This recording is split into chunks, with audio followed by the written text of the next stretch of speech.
All right, folks, this is going to serve as a review for you when it comes to your ethnic conflicts. When we talk about the Horn of Africa, we have a couple groups that we're going to talk about: Ethiopia, Eritrea. Of course, you're going to talk about Sudan, and then additionally, you're going to talk about Somalia. When it comes to Ethiopia and Eritrea, make sure that you know the history of the two areas dating back prior to World War II. After World War II, the United Nations, make sure that you know which country was given who. And really, that country was given the other area just to kind of help them back up on their feet. However, there are two things that the country in control is going to do to the country that has really been given to them. And that's going to be to dissolve their legislature and then also ban their language. This is going to result in a conflict and a rebellion by the country that was really sort of given to the more powerful country here. And that conflict will last nearly 30 years. Today, Eritrea and Ethiopia are independent nations. There are still some areas that are in really contested areas. And keep in mind that Eritrea has the resource of water. That's going to be something that Ethiopia would have wanted.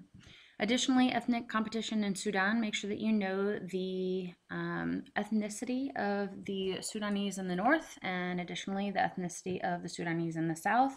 The Sudanese in the north being Muslim and Arab, and the ethnicity of the Sudanese in the south being Christian and Black. Also, keep in mind that the government was located in Khartoum, and so therefore in the north it was a Arab Muslim government.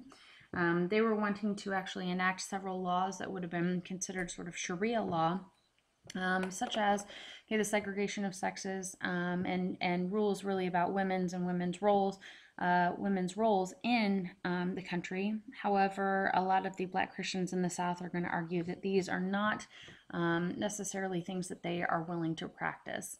Not only is there that cultural clash over the laws and being linked to religions, but additionally there's oil. The oil in South Sudan was being piped all the way through Sudan, out through the north, through the Port Sudan. The Sudanese government was taking the majority of the money, and South Sudan was receiving very little of it. With that, South Sudan is going to rebel. You're going to end up with a peace treaty. Really, around 2011, you are going to have negotiations that are going to create what we would consider peace. The new territory boundary is actually going to be drawn there, really between those two areas of different ethnic backgrounds. The South Sudan are going to have control over much of the oil fields, and Sudan, of course, is still going to have control over the north.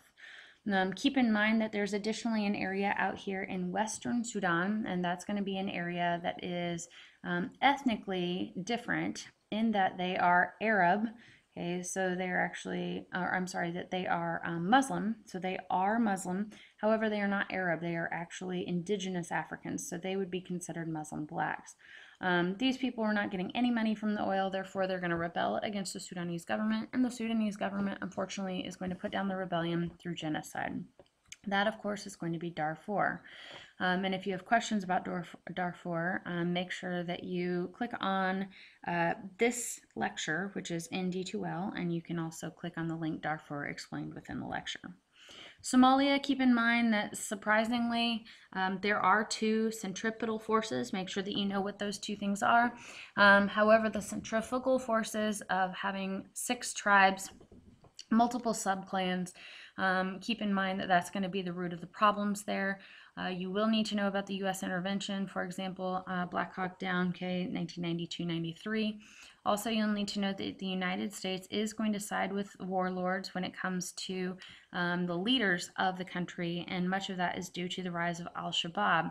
And those, of course, okay, that is going to be al-Qaeda terrorist cells. Other things to keep in mind: Lebanon. When we talk about Lebanon in 1943, you need to know that there was one religion that was in the majority. The area was actually divided up into 5 different religions, most of them living in concentrations in Lebanon. However, because of the creation of Israel, think about 1947, 48, 49, you're going to have the flocking of Palestinians into Lebanon. Additionally, as of lately, Syrians are actually going to be moving into Lebanon as well. So therefore, the increase of the Shia and Sunni Islam population is going to change the demographics and therefore change the government, okay, and additionally equality for the Muslims who were not experiencing that to begin with. That conflict, mostly governmental, okay, and related to laws, but again, that's something that's only continuing to worsen because of the incoming majority now of Muslims in an area that had been previously a majority Christian.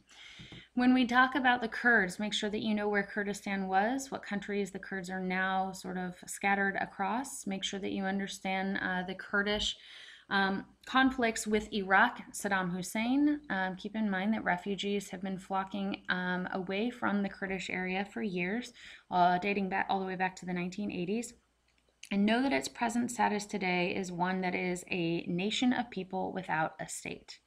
When we talk about Sri Lanka, make sure that you know the two ethnic groups. You will need to know that the British colonization, okay, is going to favor one over the other. If you aren't sure, look it up in your book or ask the people that were in the Sri Lanka group. Of those two groups, one of the groups is going to be really suppressed. They would like to have self-determination in the northern part of the country. Again, remember the country being an island. However, the government, okay, that's actually in control of Sri Lanka is not going to allow them to do that. And the only way in which this area and the people in the north can fight back is through terrorism. Much of that terrorism and violence is being carried out by, of course, the Tamil Tigers. So make sure you know the two ethnic groups, who's in the minority, who's in the majority. Once they are considered terrorists, that they are pushed up into the northern area of the country. Also keep in mind that Tamils and Sinhalese does not necessarily always mean that they are Hindus and Buddhists. When we talk about the ethnic cleansing in Bosnia, okay, this was a little bit complicated, so I want to go through this with you. Really, after World War II, this entire area is going to be united as one Yugoslavia. That one Yugoslavia is going to be united because, of course, the Nazis are actually going to come in and try to attack this area. And Tito is going to be the president at the time. He is going to kind of rally the troops, all of these different ethnic groups, to fight in order to basically preserve their I would say their identity, okay, and then again their independence. As they all unite, while they do have many different languages, many different ethnicities, many different races, many different religions, they are all going to be able to really get along together because of using one form of currency, and that is going to be the dinar. And then additionally, they were all united underneath Tito's rule. So those are both going to be centripetal forces. After really World War II, you are going to start to see the breakup of this area, and most of that is not going to occur until around the 1980s. 1980, Tito is going to die, and once Tito dies, then you have Milosevic, and Milosevic is going to be the new leader. Milosevic is actually Serbian, so he's from this area. And at that point, Slovenians, who had previously been part of Yugoslavia, are going to break away, and they are going to become really their own nation state. If you notice, most of the Slovenians actually are lying within the ethnic boundary of Slovenia. The Croatians then wanted to break away, but the Croatians had a population of Serbians that really, under the Croatian rule, the Croatians were, for the majority, they were Catholic. And then, of course, you have your Serbians here that were in Croatia. Those Serbians were being Orthodox. They did not have equality, and they were being somewhat suppressed. So Milosevic is going to come in on their behalf and start to fight Croatia.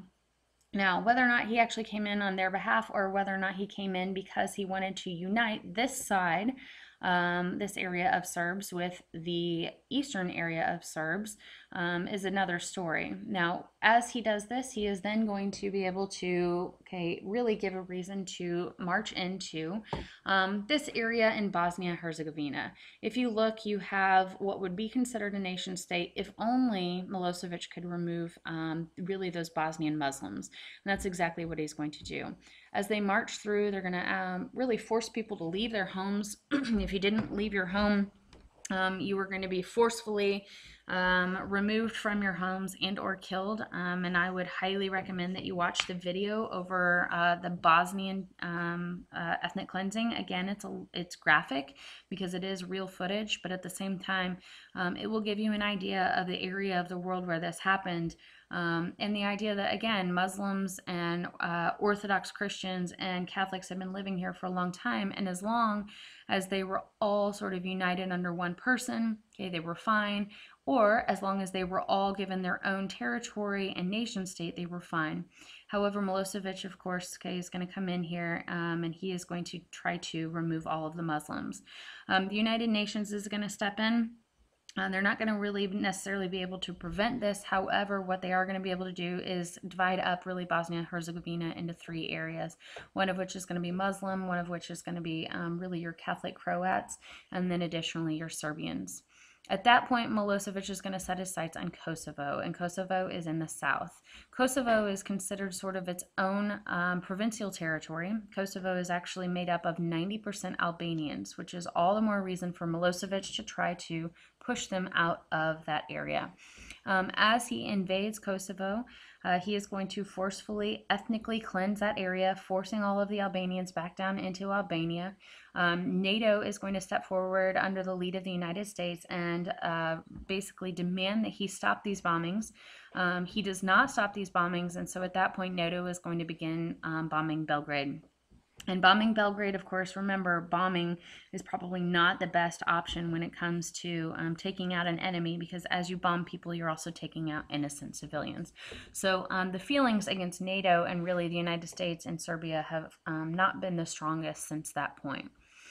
Kosovo, the Albanians are going to be able to return to that area, and today they are still in that area. It is sort of an area of self-rule. Some people would consider it a state, other people would consider it a territory, and NATO is still present there in order to allow them to live there safely.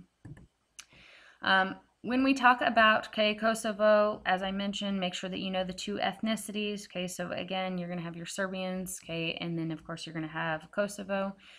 We talked about NATO, and then of course we talked about the conditions today. Rwanda, Burundi, Democratic Republic of Congo. Okay, the colonial influence, of course, is going to be Belgium. The Belgians are going to favor the Tutsis. However, once they leave, the Hutus are going to control. Once the Hutus gain control, their president is going to be shot down, whether or not he was actually shot down by Tutsis or whether he was actually shot down by his own tribe. The Hutus are now going to have an excuse to persecute and carry out a genocide against the Tutsis. The United Nations, as we mentioned before, will be there for peacekeeping troops, but other than that, there's very little that a lot of the Western countries of the world are going to do in order to stop this genocide. It will carry over into the borders of Burundi and Democratic Republic of Congo, particularly with the Tutsis moving into the Democratic Republic of Congo and trying to take over the government there. So those are all of our examples of our ethnic groups. What I do want to point out, though, is when you go to your ethnic geography content folder, I do want to point out the videos that I think I would highly recommend that you watch. We've already watched the racial tensions. We talked about Sri Lanka, terrorists in the family. However, we have not watched this one, and I would highly recommend reading this page, but definitely watching this video. This video is going to give you an actual example of that forceful cleansing of Bosnian Muslims. Again, pretty great.